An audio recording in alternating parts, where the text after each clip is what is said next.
Haussmann's renovation of Paris was a vast public works program commissioned by Emperor Napoleon III and directed by his prefect of the Seine, Georges Eugene Haussmann, between 1853 and 1870. It included the demolition of crowded and unhealthy medieval neighborhoods, the building of wide avenues, parks, and squares, the annexation of the suburbs surrounding Paris, and the construction of new sewers, fountains, and aqueducts. Haussmann's work met with fierce opposition, and he was finally dismissed by Napoleon III in 1870, but work on his projects continued until 1927.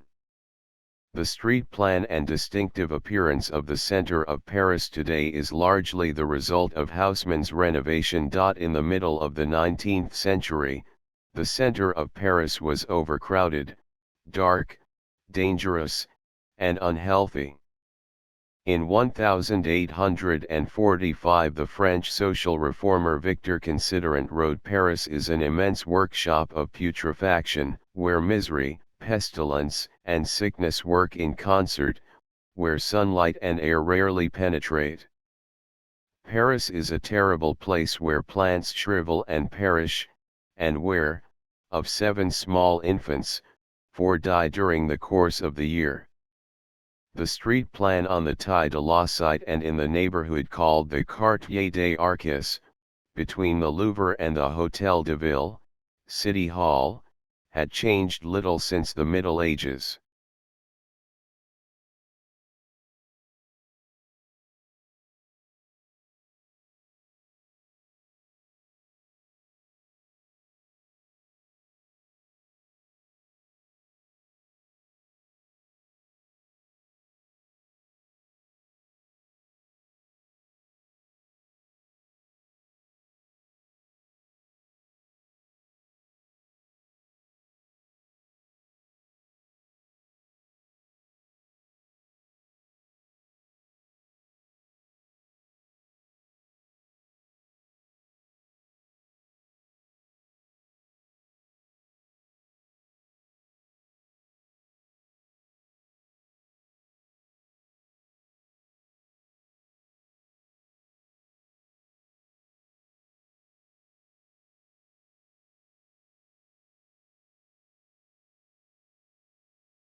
But I'm going to focus on today, is really different larger forms of genetic variation involving essentially gains, losses and inversions of sequence.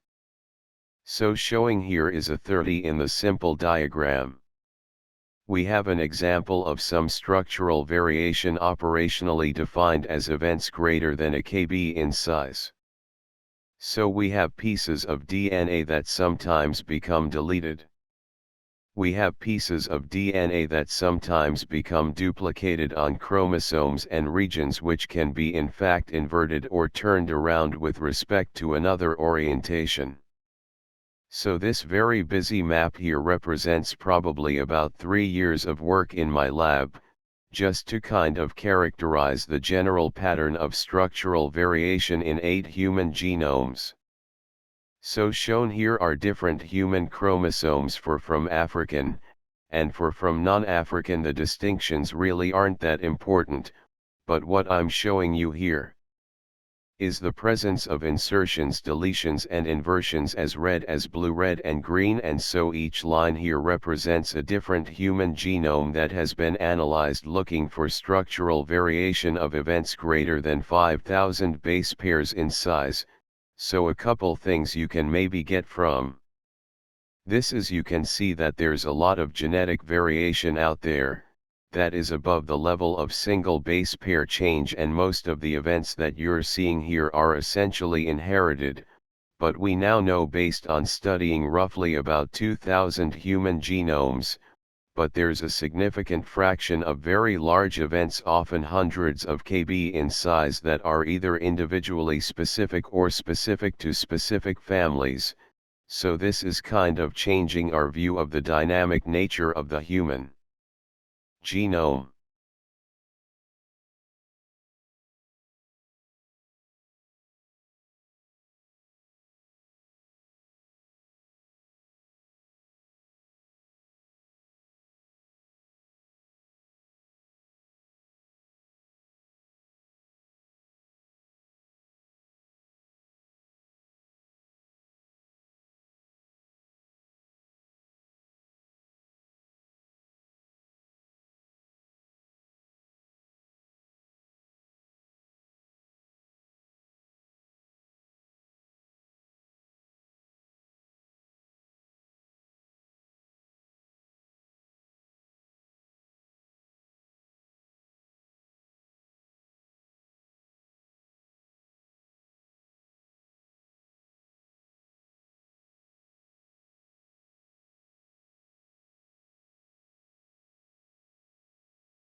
When Australians engage in debate about educational quality or equity, they often seem to accept that a country cannot achieve both at the same time. Curriculum reforms intended to improve equity often fail to do so because they increase breadth or differentiation in offerings in a way that increases differences in quality.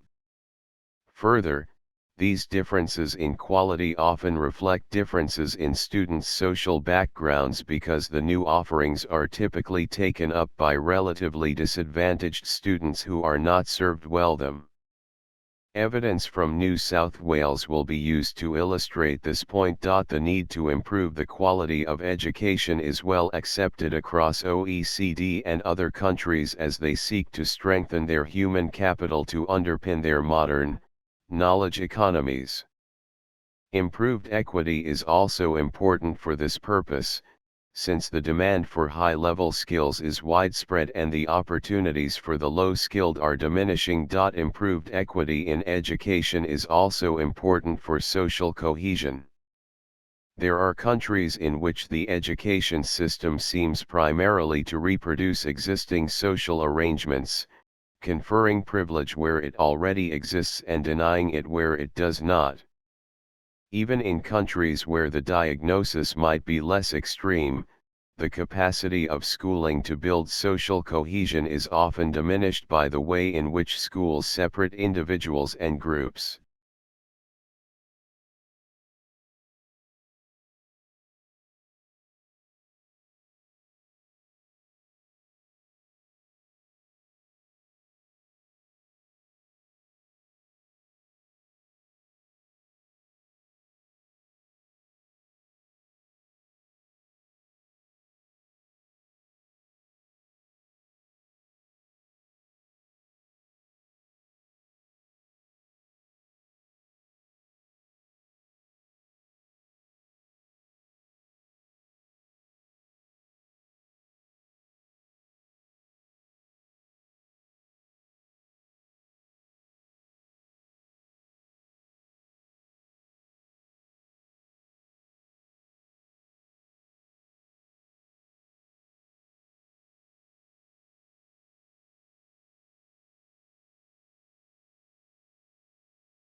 A mild form of hallucination is known as a disturbance, and can occur in most of the senses above. These may be things like seeing movement in peripheral vision, or hearing faint noises and/or voices. Auditory hallucinations are very common in schizophrenia. They may be benevolent, telling the subject good things about themselves, or malicious, cursing the subject, etc. Auditory hallucinations of the malicious type are frequently heard, for example people talking about the subject behind his/her back. Like auditory hallucinations, the source of the visual counterpart can also be behind the subject's back. Their visual counterpart is the feeling of being looked or stared at, usually with malicious intent. Frequently, auditory hallucinations and their visual counterpart are experienced by the subject together.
Before we consider international environmental law and climate change, we need to consider domestic legislation, as it is within the sovereign states that international law is put into practice. This reflects the environmentalists' maxim, think globally, act locally. United Kingdom legislative control over the impacts of man's activity on the environment is not new. As long ago as the reign of Charles II, the main concern was the production of smoke from the burning of sea coal.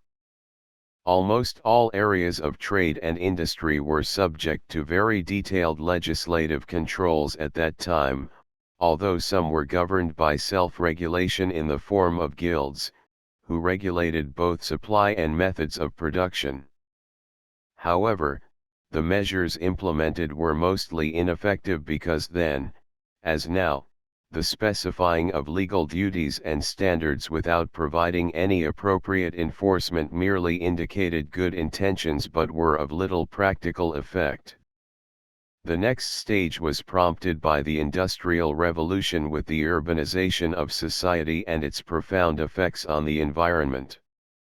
Local industrialists used the Adam Smith model to maximize their economic benefit, but this was to the detriment of the local environment with the operation of Gresham's law, that is, the bad drives out the good.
In this lesson, we discuss the similarities and differences between the eukaryotic cells of your body and prokaryotic cells such as bacteria. Eukaryotes organize different functions within specialized membrane-bound compartments called organelles. These structures do not exist in prokaryotes. Your body's composed of trillions of cells, lots of different types of cells that make up different organs and other parts of your body. Your body is also where 10 times that number of bacteria call home sweet home. But don't be afraid, these bacteria do more good than harm to you.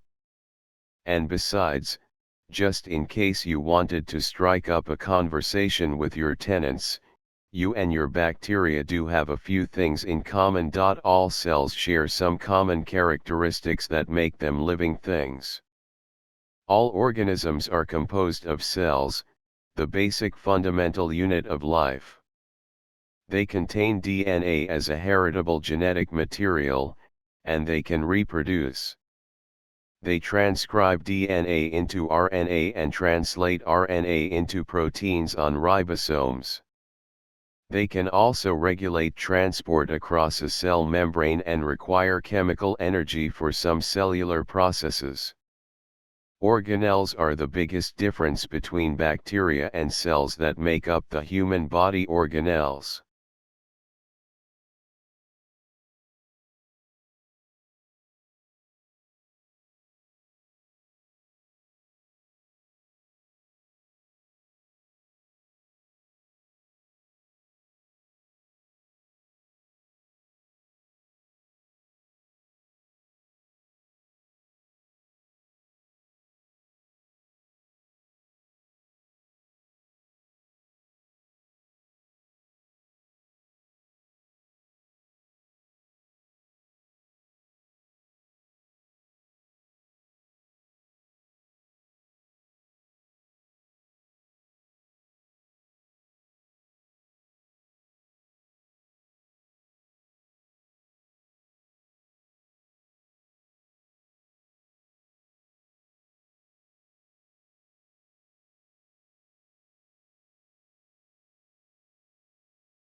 I believe our borders should be open. But if that is not politically acceptable for now, Europe should at least open up a legal route for people from developing countries to come work here. Over time, hopefully, we can move to a position where borders are completely open. Persuading skeptics won't be easy. That's why I think the argument for free migration has to be made at several levels. A principled case, it increases freedom and reduces injustice. A humanitarian case, it helps people much poorer than ourselves. An economic case, it makes us richer. And a pragmatic case, it is inevitable, so it is in everyone's interests to make the best of it. Freedom of movement is not just a matter of human rights and international solidarity, it is in our self-interest.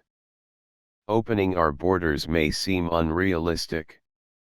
But so too, once, did abolishing slavery or giving women the vote. Campaigning for people's right to move freely is a noble cause for our time.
3 stages of brain development. Brain development during childhood.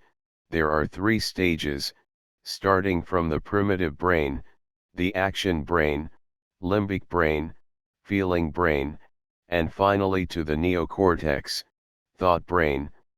Although interrelated, the 3 had its own function.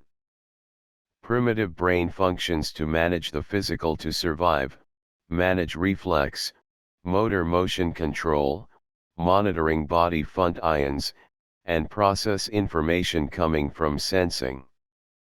Limbic brain functioning as a liaison to process emotions, and the brain thinks, and the primitive brain. While the thinking brain, which is the most objective part of the brain, receiving input from the primitive brain and the limbic brain.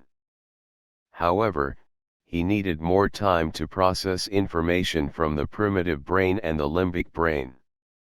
The brain thinks the merger is also a place of experience, memory, feeling, and thinking ability to give birth to ideas and actions. Nerve myelination of the brain take place in sequence, starting from the primitive brain, the limbic brains, and brain thought.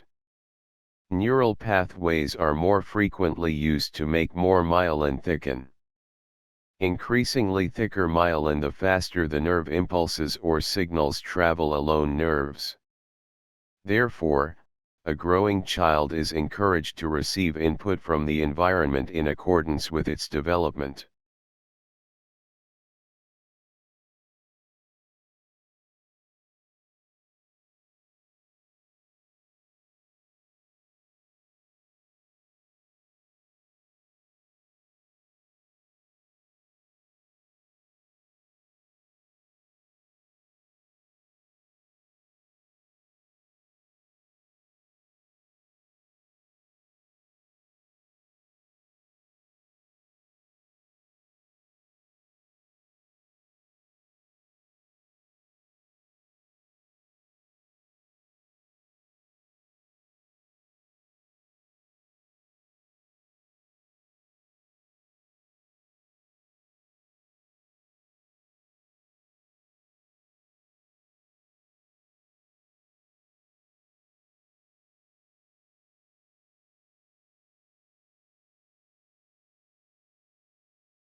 Thinking of doing the right thing or wrong thing.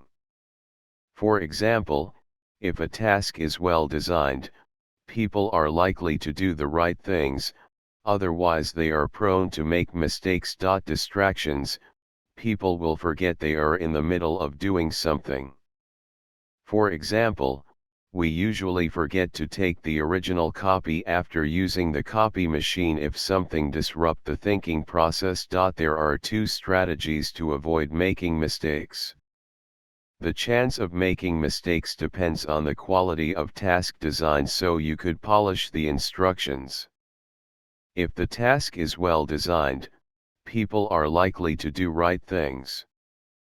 People are likely to make mistakes. Remember to avoid distractions. The people who do photocopying might leave the original copy in the machine if the thinking process is disrupted.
This is one picture that you all know what it is when you see it.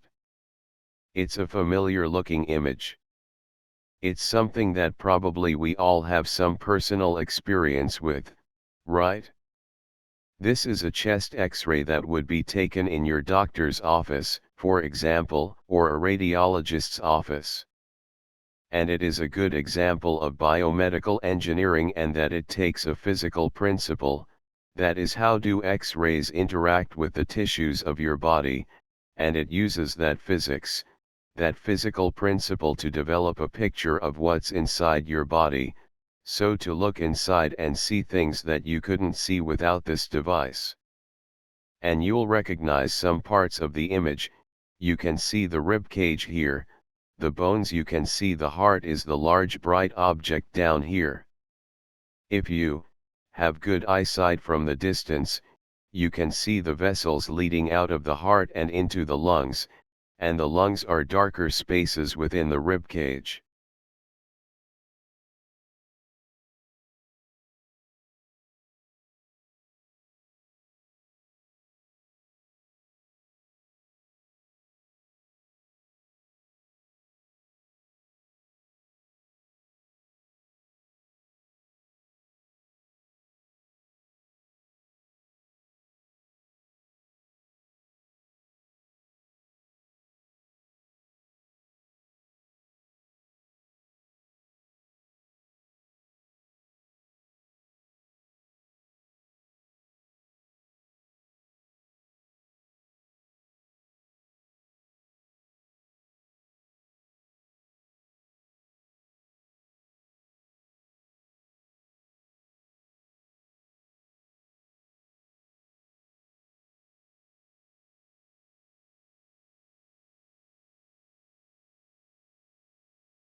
The first inhabitants in Australia were the ancestors of the present indigenous people. Whether these first migrations involved one or several successive waves and distinct peoples is still subject to academic debate, as is its timing. The minimum widely accepted time frame places presence of humans in Australia at 40000 to 43,000 years before present, while the upper range supported by others is 60,000 to 70,000 years BP. In any event, this migration was achieved during the closing stages of the Pleistocene epoch, when sea levels were typically much lower than they are today.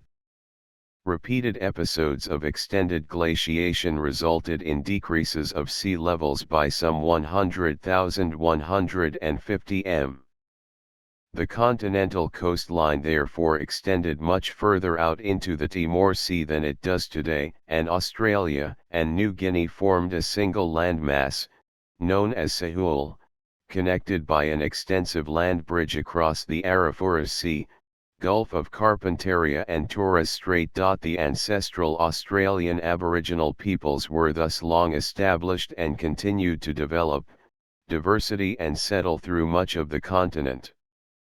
As the sea levels again rose at the terminus of the most recent glacial period some 10,000 years ago, the Australian continent once more became a separated landmass.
This is a kind of object that you're probably all familiar with when you had the term robot, but I'm gonna show you the very first robots. These were the very first robots. They were characters in a play in the 1920s called Rossum's Universal Robots, and the play was written by Czech writer called Karel Čapek. And basically, these robots, you know, people tend to think of robots as kind of cute cuddly toys or, you know, Hollywood depictions kind of devoid of politics. But the first robots were actually created and imagined in a time of absolute political turmoil. You just had the First World War, you know, it finished, had a devastating impact across Europe, and so people are kind of reflecting on what does it mean to be human, what makes us human, those kinds of question. And this kind of context is what inspired Čapek to kind of write this play. And interestingly, these robots being human, they are actually in the play assembled on a production line, a bit like the Ford manufacturing production line. So even though they are human, they are assembled, and these robots are designed to labor, and that is their primary purpose in society.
Turner, not surprisingly, painted one of the earliest pictures of London's fog, in the 1835 painting The Thames above Waterloo Bridge.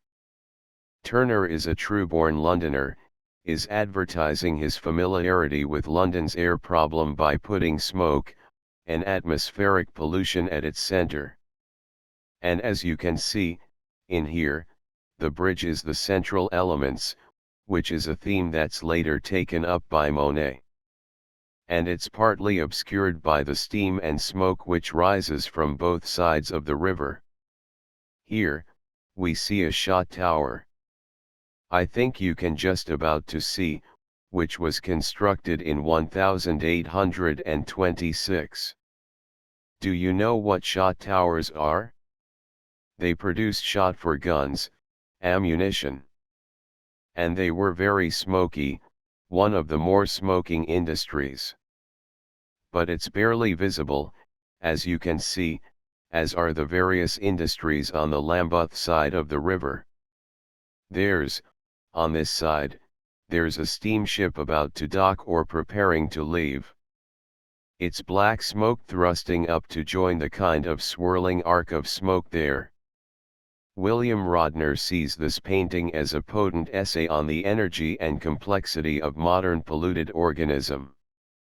Smoke, I think, here represents for a flourishing economy, which brings employment and food on tables, but also the dirt and pollution associated with the fumes all seems to be tainted by sulfurous yellow.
there's sugar in a lot of foods where you don't expect it. Of course there's lots of sugar in donuts of ice cream, or pastries, or other things that are sweet, candy of course, but there are other places where you see it and you don't necessarily expect it. So as an example, peanut butter. Here's a list of ingredients from Skippy peanut butter and you see that sugar is the second most common ingredient. So that you may know from the reading food labels that these ingredients in any food labels that are listed in order of how much there is in the food itself, so sugar comes right after peanuts. Here's another example, beef stew. You wouldn't necessarily expected to find sugar in beef stew but it's there. Now it's down the list of ingredients, it's actually toward the end. But if you look at the marketing of this and food at the can, it says, there's fresh potatoes and carrots, but actually there's more sugar in this than there is carrots. And so you wouldn't eat something like beef stew and expect to find this to be the case.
Welcome to your very first tutorial in biology. Now, in this video series what I want to do is I want to talk to you guys about many different topics concerning biology. For example, I want to talk to you guys about DNA and genetics in cells, in bacteria, in life, and a whole bunch of interesting stuff. But since this is the very first video, I think what we should do in this video is just stick with the very basics. And the first thing I want to do is talk to you guys about what is biology. So, let's go ahead and answer that question. And the definition of biology is this: the study of life in living organisms. Alright, that makes sense up to a certain point up until organisms, because you may have heard of organisms before. And you may have your own definition, but the scientific definition of an organism is a living thing. Well, that's easy. We know what living things are. I'm a living thing, plants, grass is a living thing. My puppy named Old Dan, cutest puppy ever, by the way, is a living thing. But whenever we talk about living things, believe it or not, things get rid of complicated, because then you have to ask yourself, what is life? Well, of course, if you ask your grandma or your best friend, or even if you ask a philosopher what is life, everyone is going to give you kind of a different definition of their outlook on life. However, whenever scientists and biologists were first deciding, you know what is life? That's the problem that they had. Everyone had their own separate definition of life itself. So, what they need to do before biology was even invented, which is, of course, the study of life, is scientists needed to agree on the definition of life.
As Joanne pointed out, only one country, tiny little Bhutan, wedged between China and India, has adopted the gross national happiness as the central index of the government policy, and actually has a good deal of success in education and in health and in economic growth and in environmental preservation. They have a rather sophisticated way of measuring the effects of different policies on people's happiness. They are the only country to go that far. But you are now beginning to get other countries interested enough to do kind of white paper policy analyses of happiness research. What effects would it have if we used it more for public policy? You are beginning to get countries like Australia, France, Great Britain, that are considering publishing regular statistics on happiness.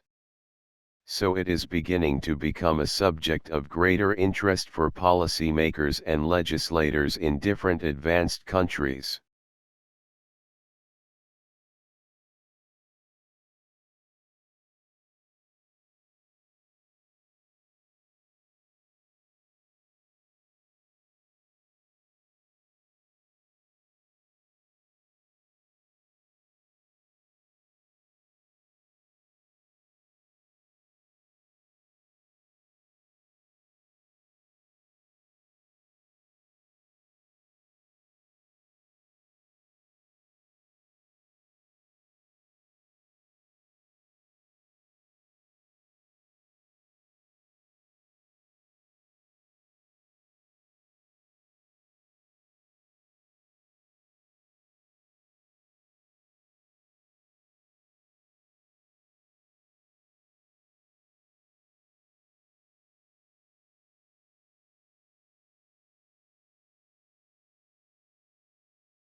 Welcome to today's lesson.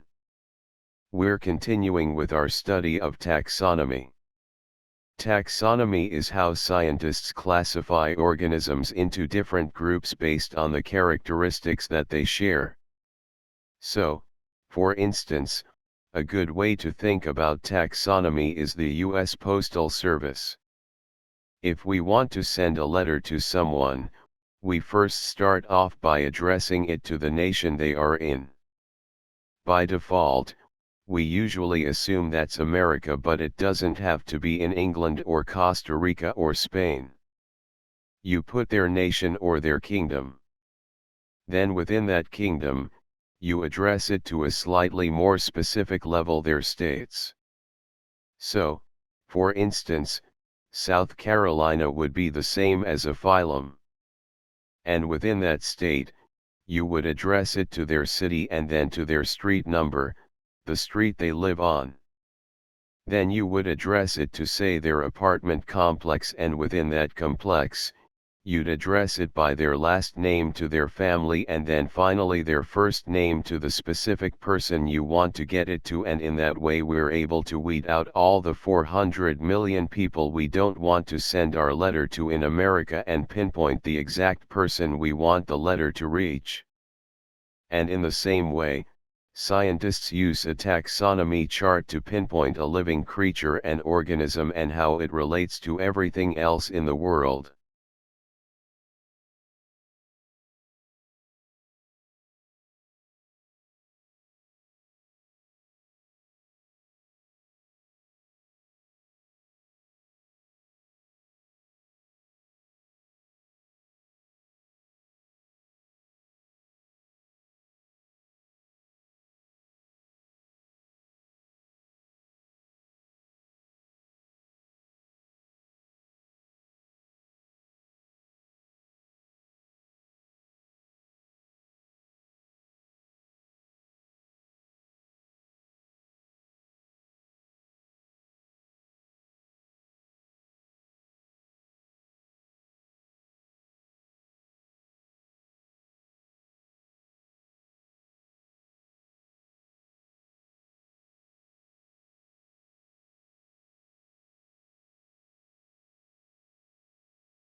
So what do we mean by well-being? Health, happiness, a sense of achievement and contentment, a state of mind and body where people can thrive. Well-being is not something that is purely limited to people who are facing extraordinary challenges in their lifestyle, health, or personal circumstances. Everybody here has a level of well-being. Music so often forms an intuitive part of our well-being management, music to pick us up, music to calm us down, music to heal our sorrows. Our aim through research is to move from this level of intuitive application of music through to informed use in our communities to take the next step in the understanding of the power of music in human life. Music already works for us on so many levels, whether it's soothing and teaching our infants, bringing people and communities together, adding spirit to our work and personal endeavors, but there is no reason to stop here.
But a new study of fish called sticklebacks shows that shy individuals actually prefer to follow fish that are similarly timid.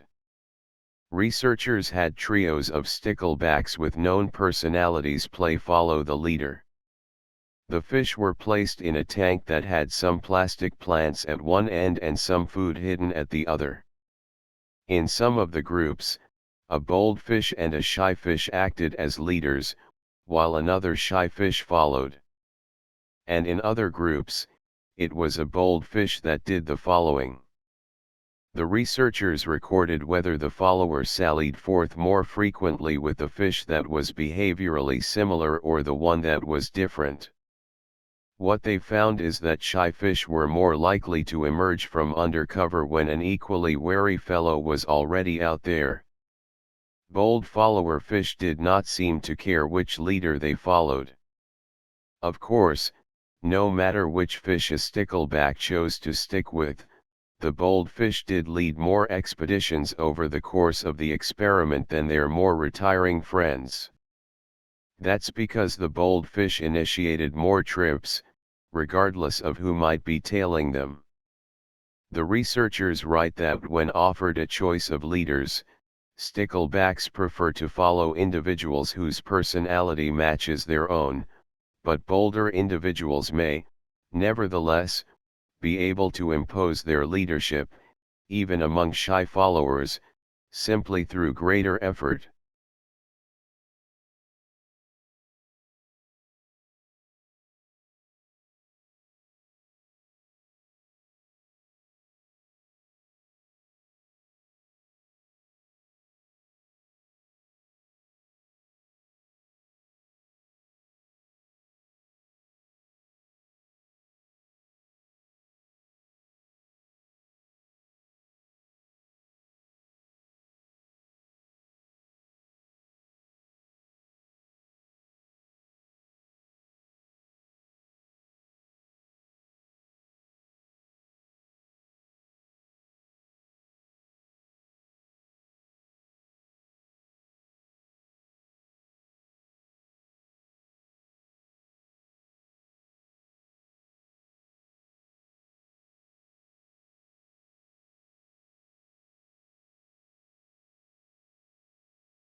But we can really thank the Great Exhibition of 1851 for giving us the world's premier taxi service, for it was going to this exhibition, and this fabulous exhibition inventions from all around the four corners of the empire that the visitors were appalled, dismayed, and vexed by their journeys to this exhibition because the cabbies of the day, and their horse-drawn carts were absolutely terrible, could not find their way to this exhibition. And, so, a great public outcry, the London Authority sets up Public Carriage Office, which is an organization that still exists. And you can take a short walk to Penton Street up the road. And this Public Carriage Office took on the responsibility of licensing all major taxi drivers in London. All taxi drivers from 1851 onwards had to pass what is now known as the London Knowledge, was phenomenal knowledge of London. What is the London Knowledge? It's the ability to remember the 25,000 streets, have it all interconnected and all the main arterial roads in and out of London. Cabbies need to know all this plus 1,000 points of specific interest: cafes, bars, public offices. They need to know them all as part of their training.